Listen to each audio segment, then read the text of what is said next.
if you're visiting, give me 1 second. I need 30 seconds to explain some of you that may have missed like a business meeting or whatever. You go, what did Eric and Carol just do?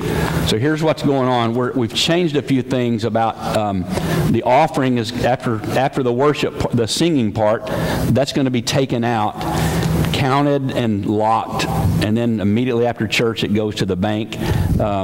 And we've done some other things, and if you're curious about that, you can ask me, and I'll kind of tell you what went on, okay?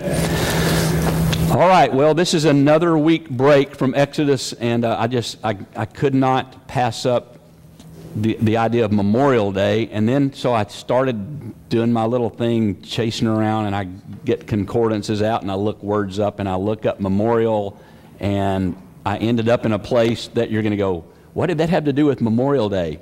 It has to do with the word memorial, okay? Give me a break. So I'm going to show you a couple of memorials today that, and you're familiar with. I just want to reacquaint you and then ask you some pretty heavy questions about it, and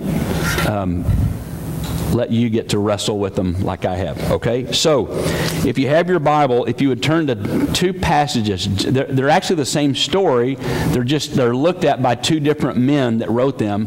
One is in John and one is in Matthew. So start finding your way to the New Testament. When you come to Matthew, you go to Matthew 26, verse 6. Stick a gum wrapper or something right there, and then go to John chapter 12.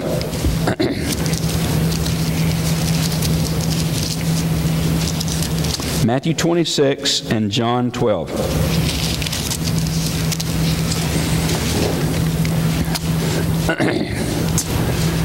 If you're visiting, we started at the first in Genesis a while back, and are just working our way through, and we're just about fixing to leave Exodus, I hate to leave that. That's been such a good book for me. Okay, go to John 12, and let's read this one first. I'm going to read. It's not a whole long passage. I want to read it here, read it in Matthew, and then talk about it for just a few minutes, okay? John chapter 12. 6 days before the Passover, Jesus arrived at Bethany, where Lazarus lived, whom Jesus had raised from the dead. Here, a dinner was given in Jesus' honor. Martha served, while Lazarus was among those reclining at the table with him. And then Mary took a pint of pure nard, an expensive perfume. She poured it on Jesus' feet and wiped his feet with her hair. And the house was filled with the fragrance of the perfume. And one of the disciples, Judas Iscariot, who was later to betray him, objected. Why wasn't this perfume sold and the money given to the poor? It was worth a year's wages. He did not say this because he cared about the poor, but because he was a thief. As a keeper of the money bag, he used to help himself to what was put into it. Leave her alone, Jesus replied. It was intended that she should save this perfume for the day of my burial. You will always have the poor among you, but you will not always have me. Meanwhile, a large crowd of Jews found out that Jesus was there and came, not only because of him, but also to see Lazarus, whom he had raised from the dead. And so the chief priests made plans to kill Lazarus as well, for on account of him, many of the Jews were going over to Jesus and putting their faith in him. Okay, now turn to Matthew 26. A couple of interesting different ways that he sees it.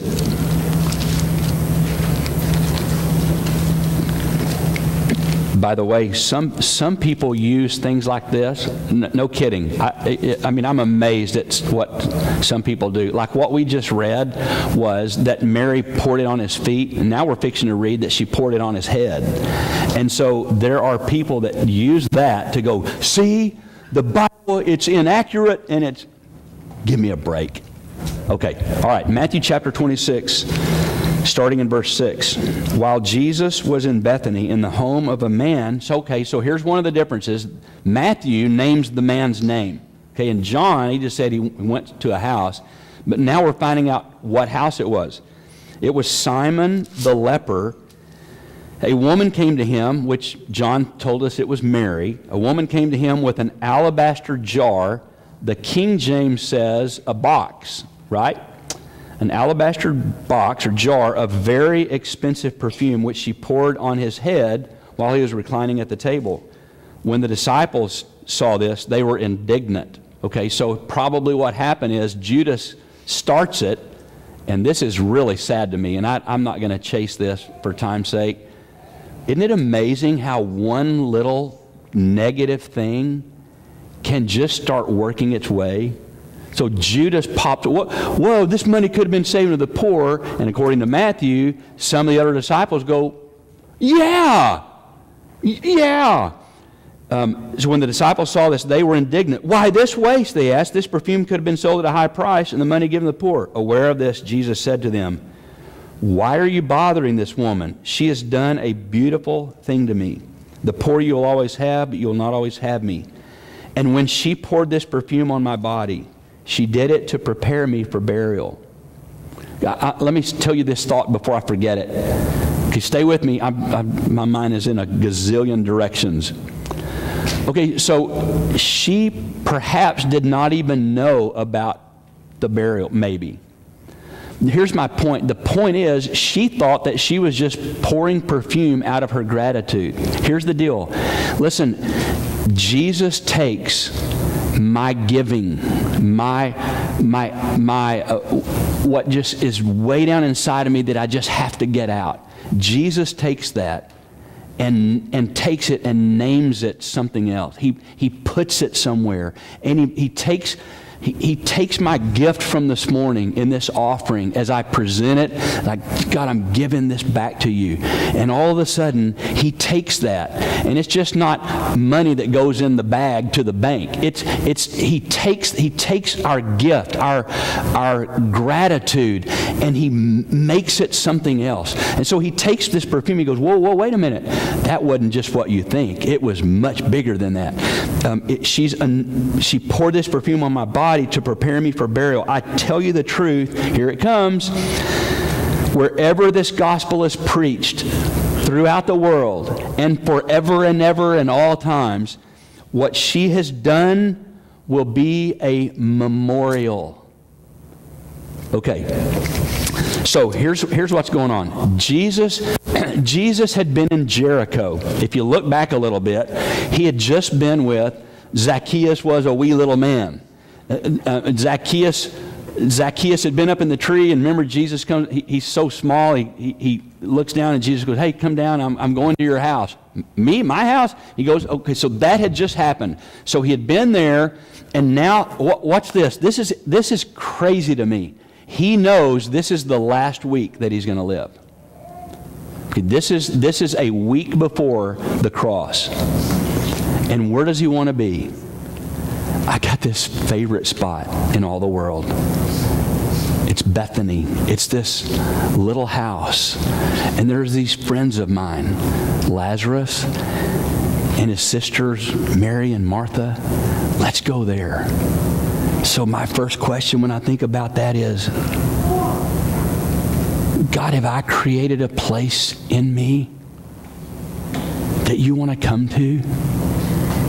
Jesus, have I loved you well enough?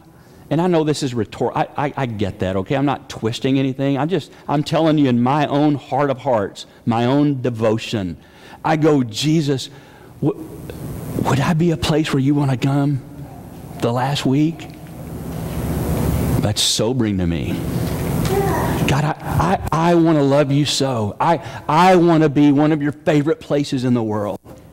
Listen, one of the reasons we worship like we worship is, I know I'm on a slippery slope here, okay? I would never purposely be offensive. I just got to tell you, it's not enough for me. I'm really off the subject here. It's not enough to just come to church for an hour and do my little duty and then go about my merry way. Listen, can I tell you that the houses in Bethany where Jesus, or they were just kind of halfway, that's not where he showed up. He shows up where people are going, would you come? We want to love you. We want to adore you. We want to worship you. It's that kind of place where he comes, where he's welcome. Right? You get that? And so this little house in Bethany goes, hey guys, he's got his disciples. let's go spend a couple of days at Bethany. Let's go see Lazarus. See, Jesus and Lazarus had not seen each other since he had raised Lazarus from the dead. And so Simon the leper hears that Jesus is coming to town. He goes, hey, he healed me. I mean, I've been looking for a way. And Lazarus, you haven't seen him, but let's have a party. Let's celebrate. Let's have a... Man, we did that all weekend. I'm pooped. We had graduation and all these... Okay. All right, so they have this... And so Jesus shows up at this house in Bethany. And so here's this leper guy that he had healed. And here's this man that he had raised from the dead. And his two sisters who just loved him. And so Jesus and the disciples come. And that's where it is, his favorite place. It was mostly an all-male crowd. That's pretty much how it was in that time. But somehow, Mary and Martha get like a backstage pass, and they get it. We know why Martha gets to come, because she's the servant, right? I mean, Martha's always, if you remember stories about the Bible, Martha's the one that she's always serving. She's giving everything she's got, and she's up, scurrying, bustling around. So, of course, she's there. And so she's there, and guess what she's doing? More than likely, she's serving. And she goes, oh, this is Jesus' favorite meal. I know what he loves. Because she's his friend. I know what he likes. He likes chicken fried steak with mashed potatoes and that awesome gravy that Terry makes. And he likes, and I mean, I'm sure, it doesn't say it, but that's who she was. She loved him and knew him so well. And so she makes sure that he's the first one served. And because that's her heart that loves him, the way she's wired is she wants to serve. Her sister, on the other hand, that wasn't the way she was wired. Terry and Lisa were talking this week, and I overheard a piece of conversation, and Terry said, I have a Mary's heart in a Martha's body. You know, I mean, she's busting around and cooking back there on Wednesday night, but her heart is, she has a Mary's heart in a Martha's body, because she was raised with a dad who was an ex-military guy, and you get up at 6 o'clock on Saturday morning, and you wash the car, and you vacuum, and you work. It's off to work I go, and this is how Terry's wired, and this is how I'm wired, my West Texas redneck work ethic, where you put your head down, and you go as hard as you can go. Okay, never mind. All right. I'm not bitter, that's just how it is. Okay. I'm not. And so I'm sure that Martha is just serving. She's got her apron on. She's sweating. Her hair, makeup's all runny. And there's a really good chance from other things that we've read that she's just a little ticked off at Mary.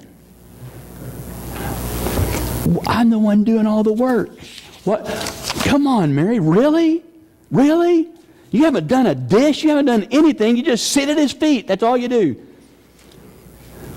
And as Mary, watch this, as Mary is sitting there, she sees her brother Lazarus sitting next to Jesus.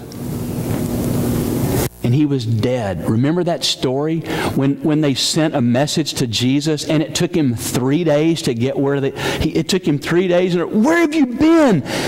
Read that whole story for homework. It's just awesome. That whole thing about Lazarus. So here's Mary. She's sitting probably away from the men, but she's watching, and she sees her brother next to her Savior.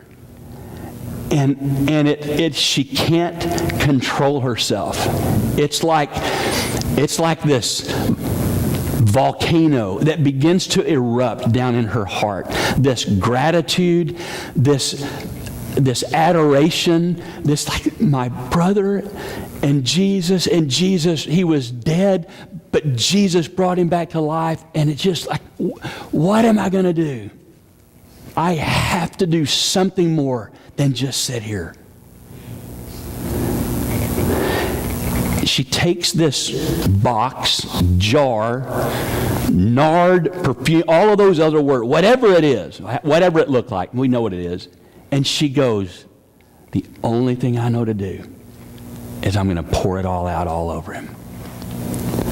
And her act of worship, her act, remember this, I think the King James says it's 300 denarii, right? Is that what it said? I don't have my King James in front of me. So what that literally means is, basically, it's a year's wages. Can you imagine just taking what you make in 1 year and going, I don't think that Jesus, I'm on a little goose chase here. I don't think Jesus would have said what he said when he's reprimanding the disciples a little bit, talking about her. I don't think that he would have said what he said had she just gone, okay, this is a year's worth. Let me do my math. 10% of this. I don't think that if she would have just gone, okay, a little drop here and a little drop on your head, okay, I worship you, that ought to do. That shows my gratitude. What? Listen, gratitude, thankfulness, he gets all of it. We have, I'm on another goose chase. If you're visiting, give me a minute, okay? I never want a visitor to think that we talk about money here. We hardly ever talk about money. The beauty is, visitors, we don't have to talk about, because people here are so generous in giving. What was my point? I'm having a senior moment here. Gratitude, giving it all. Huh? Gratitude, giving it all. Yeah. Yeah. Well, here's what we do. Here's what I meant. We have made it. We have made Christianity, which is why those that don't believe the way we do. I don't want to say the world, because it sounds like I'm whatever. But they look at us and they go, "Wow, it's just a bunch of rules. They can't do this. They don't do this. They don't do that. They blah blah blah blah blah blah blah." And they they measure out. Okay, let's see. Let me get it to the dime. Do I want to give percentage off my gross or my net? Really? How dare we have to ask that? I mean, if my heart is really gracious, if I'm so thankful, I don't do the math. I just go, God, I want to give to you. That's what Mary's doing. And she takes this whole year's worth, this pint, all of those things, and she just, I have to pour it out on him. And whether it was his head, whether it was feet, my guess is it was both. And she just begins to anoint him.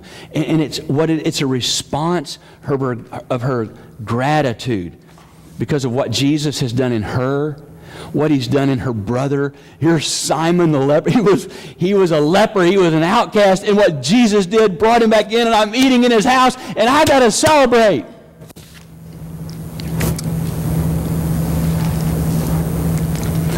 Love, what's the word? Love is profuse. Love is extravagant. Love is lavish. And truthfully, a bucket of water and a towel would have done the job to wash his hair and his feet. But it wouldn't have done the job for her heart. Her heart had to express something. And so then I have another question. I read these things and I just get hammered with these things. And so I write this down. Do I know anything of that kind of impulse? Is there that impulse in me that goes, I got to pour it all out? My life of gratitude. Can I set my worship? Can I set my thankfulness? Can I set my giving next to Mary's? Can you? Seriously, I mean, you got to be gut level honest. You do. I do. I have to be honest. I cannot lie to myself anymore. And I got it all going on. Really, I had my quiet time. Big deal. Can I take my worship life? Can I take the cravings of my heart, the impulses down in me, and set them beside Mary's and go, oh wow, I got to get busy. Because that is what gets the memorial. That's a question at the end. I'll just go ahead and ask you. Is where you are spiritually, what kind of a memorial is that? Okay. Wow, I'm sounding like a preacher today. Okay, so I want you to see quickly, I want you to see two memorials in this, all right? It's a contrast really between Mary and this love which delights and gives its best, and then the memorial of Judas, this type of selfishness which is only eager to get. Okay, so let's look at him first. So what's crazy is Judas is blind. He's blind to the beauty of what's going on with Mary. I mean, here she is. She's just like pouring it out, and he's clueless, really. He had been, he was a money guy. He was clever in financial stuff. And so this little band, this little group of guys go, well, you know more about money than we do. Why don't you be the bursar? Why don't you be the money man? We'll let you keep the money bag because you know a little bit more than we do. Oh, yes, thank you. That's his occupation. He gets the money bag, and every now and then he's like, well, okay. I'll take a little here and a little here. And he's a thief. He'd been pilfering from the treasury of the disciples and how they were giving to the poor and all that kind of thing. His fingers were too often on the money. So here's the deal. Watch this. He thinks, and a lot of these disciples, because we looked at a verse last week, remember when James and John mom says, hey, could my two boys sit at your right and your left? See, they had this concept of that Jesus was going to be this earthly king. Remember when he came to be the king of the Jews? He was going to be a king, and he was going to set up a kingdom. We all know that he came to set up a spiritual kingdom, and that he would be the King of Kings. But in their understanding, they interpreted that to be, he's going to set up this earthly kingdom. And so Judas goes, dude, I get to be the treasurer of this. I got me a gig going here. I mean, I'm going to be handling the kingdom's money. I mean, so this is like his job. I mean, he thinks, and then all of a sudden he begins to hear in these last week or two, I'm leaving out of the story, he begins to hear Jesus saying, I'm not always going to be here. I'm going to die. Die? You can't die. My gig is going to go away. I mean, I'm the money guy.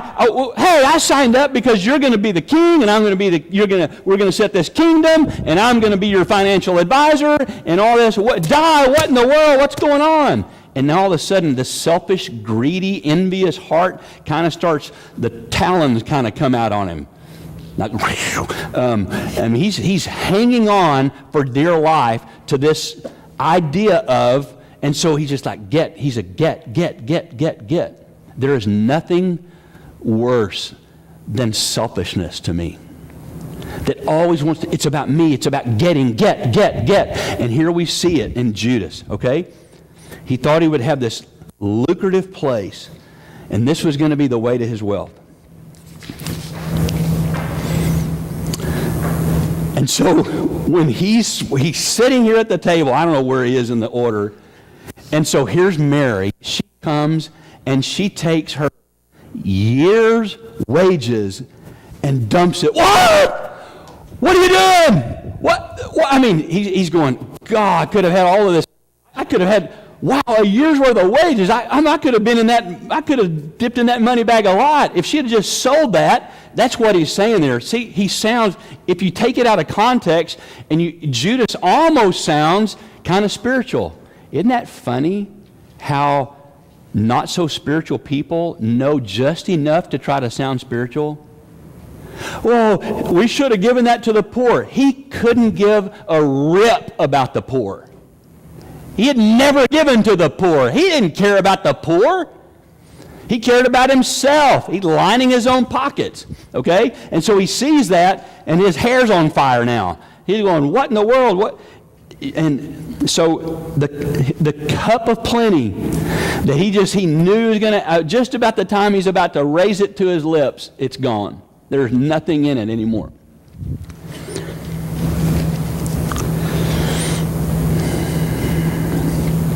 Wasting a year's wages being poured out was reprehensible to him. You've wasted, it's just gone. It's a waste. Nobody gained anything by this. How could Judas understand Mary? See, people who are always eager to pick holes, and it's like people watching, oh, see, picking us apart, picking holes or whatever.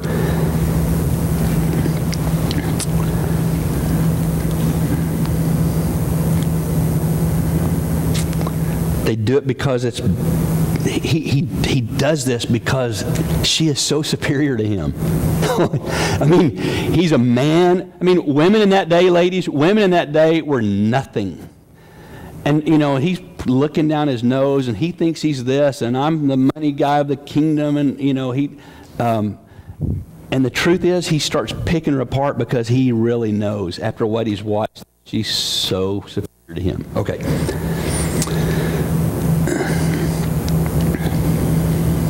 That 300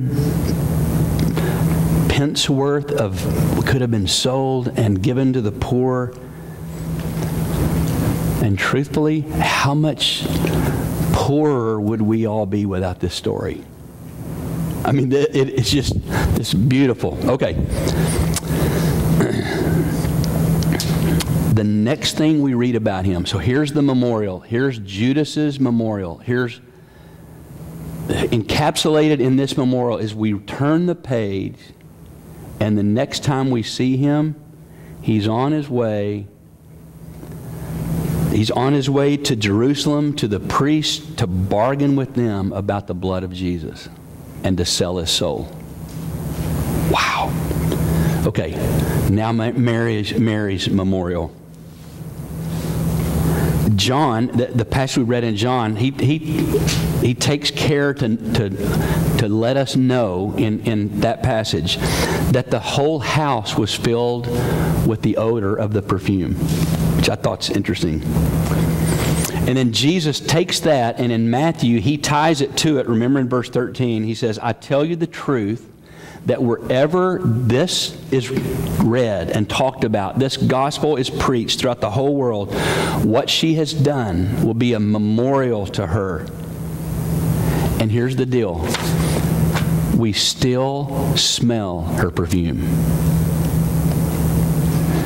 Isn't that awesome? I mean, honestly, in the room, the perfume smell kind of goes away, and at some point, probably later in the day, Simon's wife, or if he had a wife, I'm just maid, whatever, I'm playing.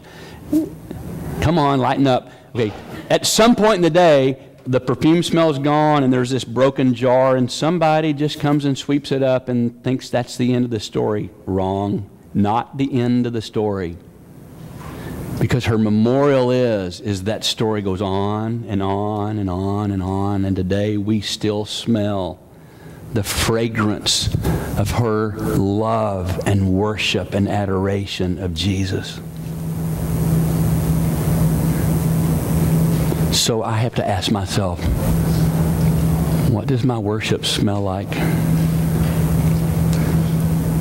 Does my worship linger? Is my worship the kind that would be a memorial that would last? I so try to get away from using my kids. I don't know another way. And I know I'm on dangerous ground here. I know that. But it's just my heart. It is. It's like, stay with me, okay? It's like, I'm just going to go ahead.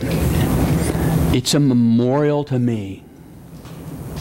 If Terry and I can live in front of our kids. See, I can fake you out.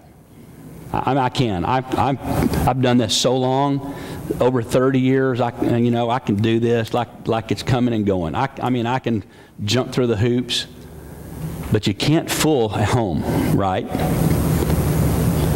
And so my memorial, it's like, is my worship life, is my adoring, is the Mary part of me, is it real enough that my kids get that and that the fragrance gets inside of them? Or do they see my life as kind of fake and they go, I don't buy it, that stinks to me?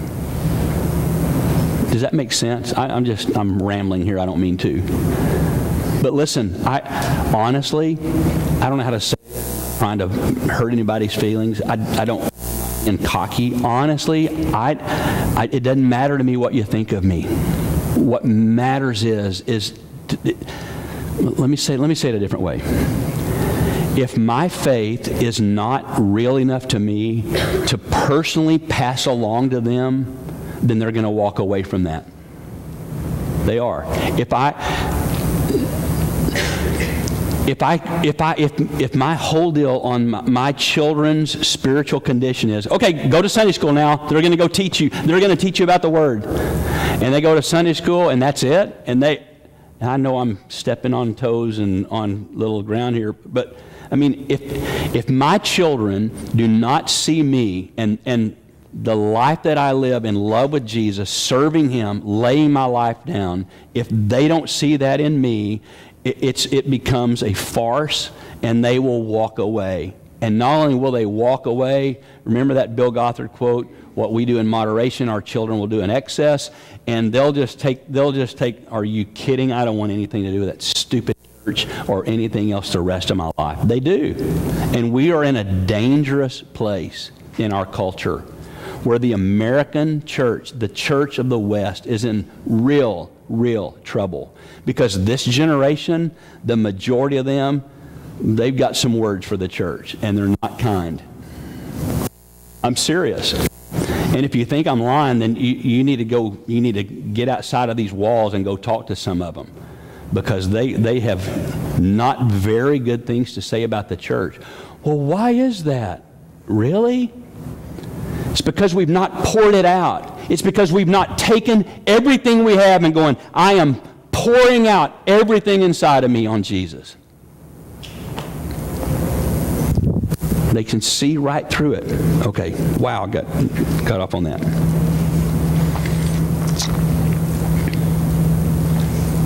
See, Jesus has lots of interesting things in His storehouse. The widow's mite, remember that? He's got these cups of cold water. Remember, He goes, when you thought you were feeding the hungry, but you were feeding me, and you thought that you were thirsty, but it was to me, and when you've given a cup of water in my name, remember? So there's this storehouse of these Jesus holds on to, this widow's mite. Remember that story? And all these people, the big dogs are coming through, and they pull all the chains out of their pocket. Bling, bling, bling. Wow, what's that noise? Oh, he's giving all of it. Bling, bling, bling. All the money's falling in. You remember that thing at the restaurants? You stick a penny in and it starts. Never mind. I guess my restaurants aren't as okay. That's at the McDonald's. Okay. No, but so the story is they're making all of this noise with their giving, so people go, oh, wow, look how much they give. And this little widow, she walks over and she takes her one little coin and gently puts it in and walks on. Henrietta. Okay, she's leaving. Okay. So that Jesus talks about that. We're still talking about that one coin. It's in the treasury of Jesus, and we're still talking about some cups of cold water, and now we're talking about a broken jar. And so I go, have I broken my box? Have I broken my box? God, okay, this is nuts. But it's me. It's just who I am. And it's not an arrogance thing. It's just questions that I ask myself in my own weird way. It's like, God, is there in my life the way that I've something in my life that is in the treasure house? I want there to be. I do. I want my life to be given away to the place where there's this, that sounds arrogant. I don't mean it that way. But it's this digging thing in me. It's like, I don't even know how to get it out. My vocabulary is failing me here. God, have I served you well enough? Have I done all that you called me to do? Or have I just dripped here and dripped here? I don't want to be a drip. I want it to just come out. Inward love always finds an outward expression of itself. It's true in a marriage. It's true with your children. Inward love looks for a way. I got to express this to her. She has to know what's in here. It's the same spiritually. So there's another question. It's not even a question. It's almost an indictment, in a sense. It's like, wow. Okay, so if inward love is an expression, if I'm not expressing much, then maybe that means there's not much going on in here.